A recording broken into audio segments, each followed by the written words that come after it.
Legendary actor Mohanlal ആദ്യമായി സംവിധാനം ചെയ്യുന്ന ബാറോസ് നാളെ തിയേറ്ററിൽ എത്തിയാണ്.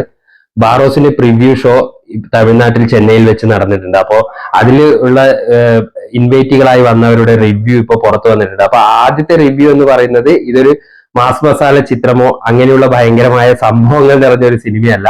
ഇത് കംപ്ലീറ്റ്ലി, അതായത് മൈഡിയർ കുട്ടിച്ചാത്തം പോലെ കംപ്ലീറ്റ്ലി ഒരു അവര് സിനിമയുടെ മേക്കേഴ്സ് എന്താണോ പറഞ്ഞത്, അതായത് കുട്ടികൾക്കുള്ള ഒരു ചിത്രം, ചിൽഡ്രൻസ് ഫ്രണ്ട്ലി, അങ്ങനെയുള്ള ഒരു രീതിയിലാണ് ഇതിന്റെ ഇപ്പൊ പുറത്തു വന്നുകൊണ്ടിരിക്കുന്ന റിവ്യൂസ്. അപ്പോ നാളെ തിയേറ്ററിൽ എനിക്ക് തോന്നുന്നു നമ്മളൊരു ഭയങ്കരമായ ഒരു ഹീറോ ഇൻട്രൊഡക്ഷനോ അങ്ങനെയുള്ള രംഗങ്ങളോ ഫൈറ്റുകളോ അല്ലെങ്കിൽ ഒരു പുരാണ കഥയോ അതല്ല പ്രതീക്ഷിച്ചു പോകേണ്ടത്. കുട്ടികൾക്ക് ഇഷ്ടപ്പെടുന്ന, ഫാമിലി ആയിട്ട് കാണാവുന്ന, ചിൽഡ്രൻ ഫ്രണ്ട്ലി ആയിട്ടുള്ള ഒരു ഫാന്റസി ഡ്രാമ എന്നുള്ള രീതിയിലാണ് ഈ സിനിമയുടെ റിവ്യൂ പുറത്തു വന്നിരിക്കുന്നത്.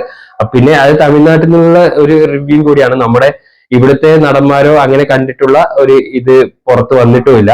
അപ്പോ സിനിമയുടെ പിന്നണിയിൽ നിന്നുള്ള പ്രവർത്തകരുടെ അവരുടെ ഒരു പുറത്തു വന്ന റിപ്പോർട്ട് അനുസരിച്ചിട്ടും സിനിമ ടെക്നിക്കലി ബ്രില്യന്റ് ആണ്.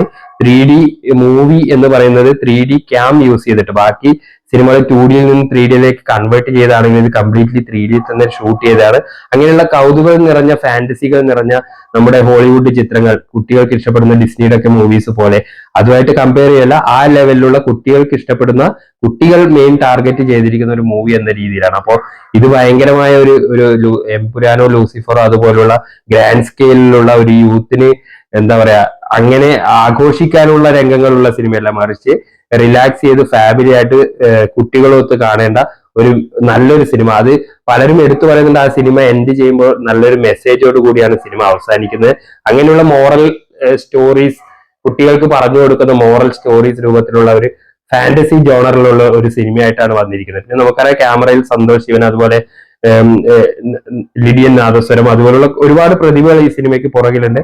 പിന്നെ ഡയറക്റ്റ് 3D ക്യാമിൽ ഷൂട്ട് ചെയ്ത ഒരു സിനിമ നമ്മൾ അധികം ആൾക്കാരും കണ്ടിട്ടുണ്ടാവില്ല നമ്മുടെ ഇന്ത്യൻ സിനിമയിൽ. എനിക്ക് തോന്നുന്നു ഇത് തന്നെ രണ്ടാമത്തെ സിനിമയാണ്, മലയാളത്തിലാണെങ്കിലും ഇന്ത്യയിലാണെങ്കിലും. അപ്പോ എല്ലാവരും നാളത്തേക്ക് കാത്തിരിക്കുക. നിങ്ങൾ പ്രതീക്ഷകൾ കുറച്ച് വയ്ക്കുക. അതായത് അമിത പ്രതീക്ഷയായി തിയേറ്ററിൽ പോയിട്ട് നമുക്ക് ഉദ്ദേശിച്ച സാധനം കിട്ടിയില്ല എന്ന് പറയുന്നത്, ഈ സിനിമയിൽ നിന്ന് പ്രതീക്ഷിക്കേണ്ടത് ഇത് കുട്ടികൾക്ക് എൻജോയ് ചെയ്ത് കണ്ടിരിക്കാവുന്ന, ഫാമിലിയും ഒത്ത് കണ്ടിരിക്കാവുന്ന ഒരു ഫാമിലി ചിൽഡ്രൻ ഫ്രണ്ട്ലി മൂവി ആയിട്ടാണ് ബറോസ് വരുന്നത് എന്നാണ് അതിന്റെ ആദ്യ പ്രിവ്യൂ ഷോ കഴിഞ്ഞിട്ടുള്ള റിവ്യൂവിൽ നിന്ന് നമുക്ക് മനസ്സിലാക്കാൻ സാധിക്കുന്നത്. Wait for tomorrow and do watch Barroz in theatres near you. Thank U.